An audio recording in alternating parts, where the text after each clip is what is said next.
Ryan Stanton here with ACEP Frontline, joined today, ACEP18 with Dr. Jay Schuur, somebody who actually rolls into, of course, with the way the releases come out, there's going to be more than a gap, but for us, it's only been an hour talking with Jeremy Hoffman and Dr. Bucata, and a lot of it rolls into exactly what your talk is about here, and some of the important things, and something that we are understanding and figuring out in emergency medicine and medicine in general is sometimes we've just got to understand we're doing too damn much. And, you know, your big talk here, actually, it's tomorrow. Actually, it looks like it's right before my talk, is the avoidable imaging. And the challenge is, as we get more and more access to cooler and cooler imaging techniques, we tend to take advantage of them. It makes us feel comfortable. It makes us feel warm and fuzzy to have this crutch of proof. But not only just exposure to radiation, doing too many images, but also finding stuff that promotes further study that's really not important. So get us a little background into this and how you got into it. Sure. So I've been interested in effective healthcare, sort of evidence-based medicine and those things for a fair amount of time, and did work with a number of people maybe 10 years ago looking at rates of imaging.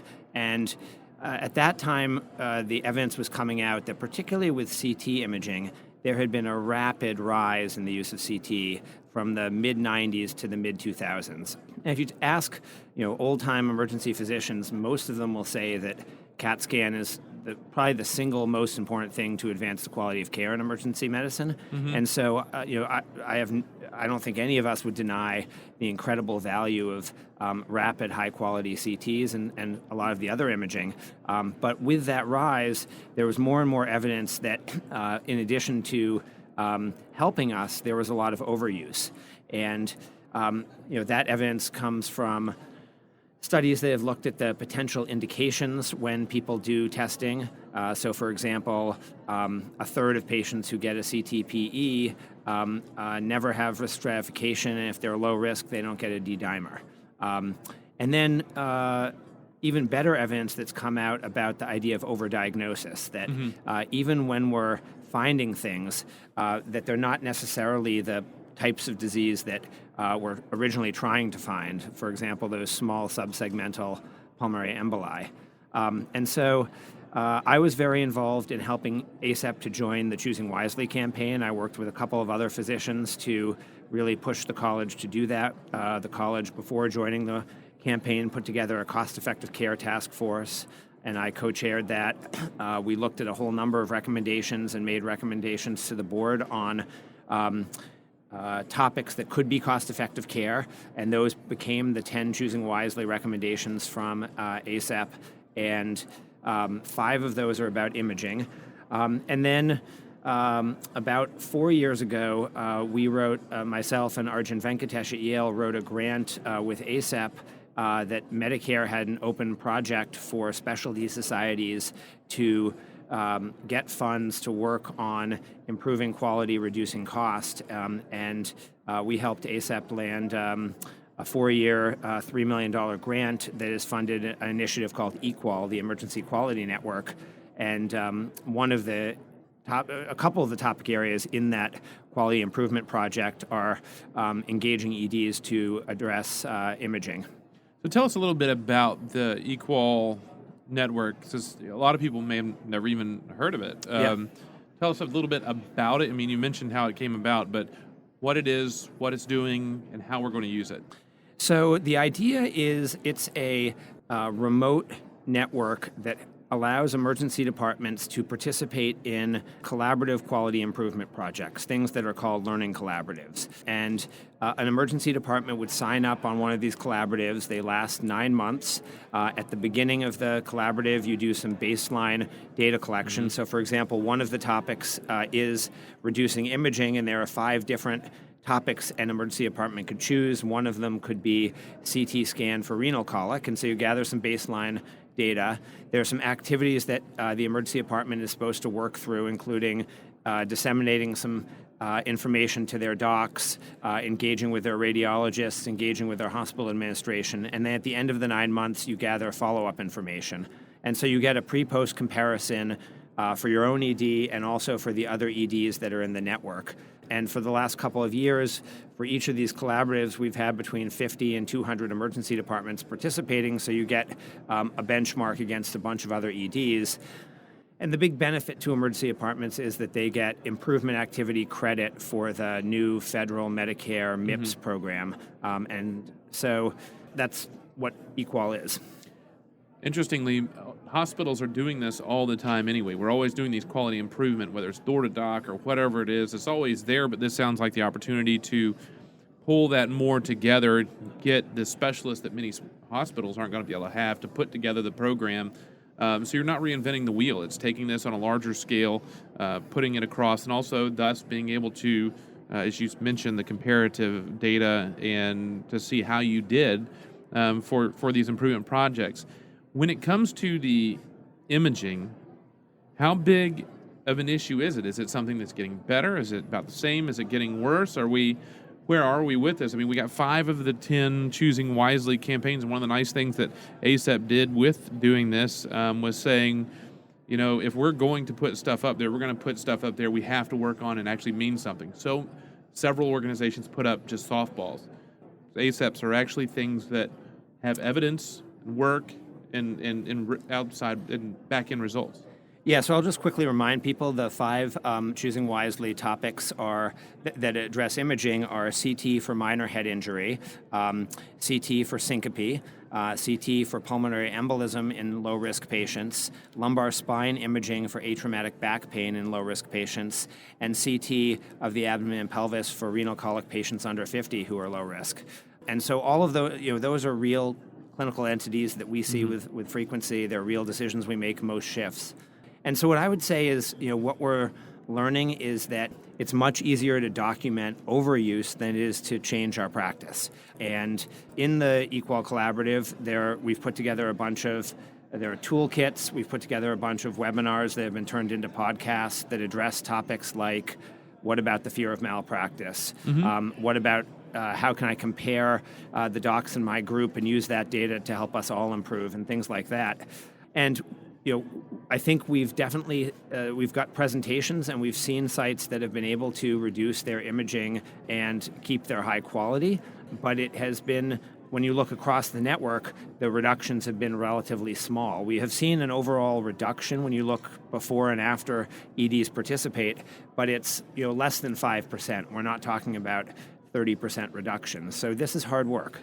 Why in the world do physicians, in the face of the evidence, I mean, it seems like it doesn't take much for us to have evidence to add something, but why do physicians, with so much evidence and everything out there, have such a hard time pulling back or taking something out of practice? It's a great question, because I think it doesn't just apply to imaging. I think this is something that we need better study just in general about how we develop our practice and how we change it. But my personal thought, I work in an academic center with a residency, is that most of us develop our practice patterns pretty quickly. By second, third year of residency, most people have really developed a lot of their general practice patterns. And so to change that, it either takes a real change in the paradigm, like a new technology comes along and you completely reevaluate it, like we're not going to do VQ scan anymore, we're going to do CT, or else it takes personal reflection and real personal decision. And so that has to come from each person. Whatever we're doing, we believe is correct. We've based it on what our interpretation of the evidence is, the faculty and peers who we've decided to model our practice after.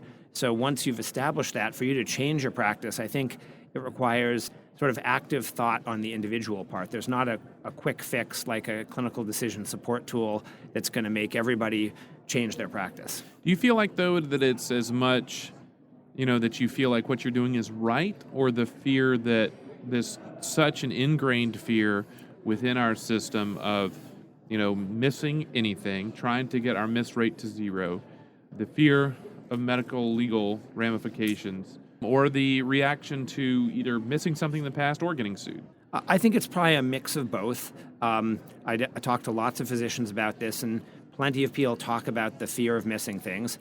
First piece is that I think for most of us, it's not our direct personal experience of being sued, because while the average is that maybe we'll all, on average, get sued once in our career, most people won't have been sued on that specific topic. Right. And I serve as the Associate Medical Director of a captive malpractice service. Kevin Clower, who's one of the advisors on the imaging project for Equal, is a national leader in medical legal, and we've put together a couple podcasts in this work. And I think our message is that you really shouldn't be afraid around imaging. The standard is to have a reasonable approach to the patient. If you have a reasonable approach for the sorts of things that are in the choosing wisely, you document your decision making and you're using the best evidence, what you're doing is very defensible.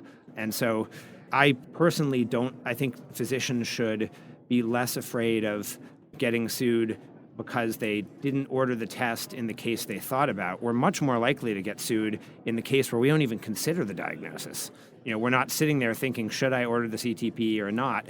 We look at the patient, we say, oh, it's COPD, and we move on. And that's generally where we make our diagnostic errors. Leading the horse to water, but not drinking. I mean, with this, you're seeing with the several years of the campaign for choosing wisely, and yet we have a real but a small actual decrease in the utilization.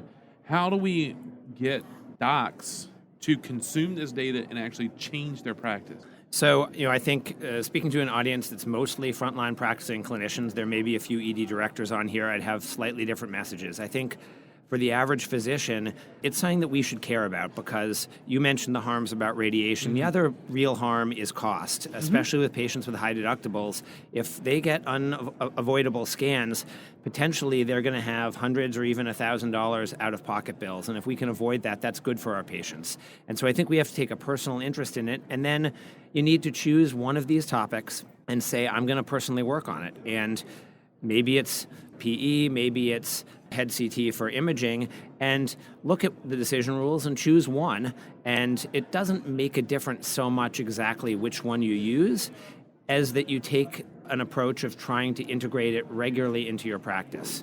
And then the second thing I'd say for anyone who's a director or wants to work on this, it's really easy to engage with your group on this. It's if you gather some basic data about utilization across the group, you can de-identify it and show it to people, and you will find 2- or 3-fold variation in ordering. And that's a really good way to get other people in the group to start thinking about this and start this discussion. And that's a way to get more people engaged. I think it's a Titan Herculean task because it's, when I came out, working at the academic centers initially, seeing how often physicians don't change their practice in the face of evidence, even in the positive adding types of stuff. But in this, pulling away, and I've always said it's easier to never initiate something than it is to take it away once it's there. And we see it with the fear of autism, with vaccines. We see it with just all this bad data out there. And I think with how much faster our information and data is getting out there before it's ready for prime time, I think it's something we're potentially going to face more often. And my concern is that if we don't address this issue, somebody's going to address it for us, and somebody's going to then tell us how to practice medicine. And that's already happening. And the other plug I would make is there's the radiation piece, there's cost, but physicians who do this well actually have shorter length of stay, because you have to take a couple minutes with the patient, making sure you do a nice exam so they know that you've really taken the time to think about it.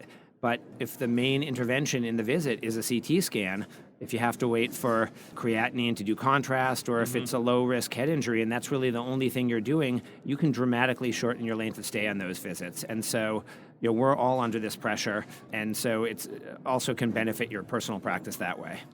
So how can folks get more information, contact you if they have questions, or even want to get some of these quality improvements in their facility? Sure. So the two places I would suggest people look is the ACEP Equal website. So if you just Google ACEP and then Equal, EQAL, it'll come up. And the 3 collaboratives are all listed there. Within the collaboratives, there are links to podcasts. We've collaborated with Academic Life and Emergency Medicine to take some of these webinars and turn them into podcasts. So they're also available on the Academic Life and Emergency Medicine SoundCloud and website. And if people look for Equal, they'll be able to find those. Fantastic. I appreciate your time. Thanks for the information, and thanks for helping me wrap up ACEP18 recordings here right before we start to have this whole place taken down around us. It was my pleasure. Thank you very much. As for me, as the sounds of cleaning up already commencing.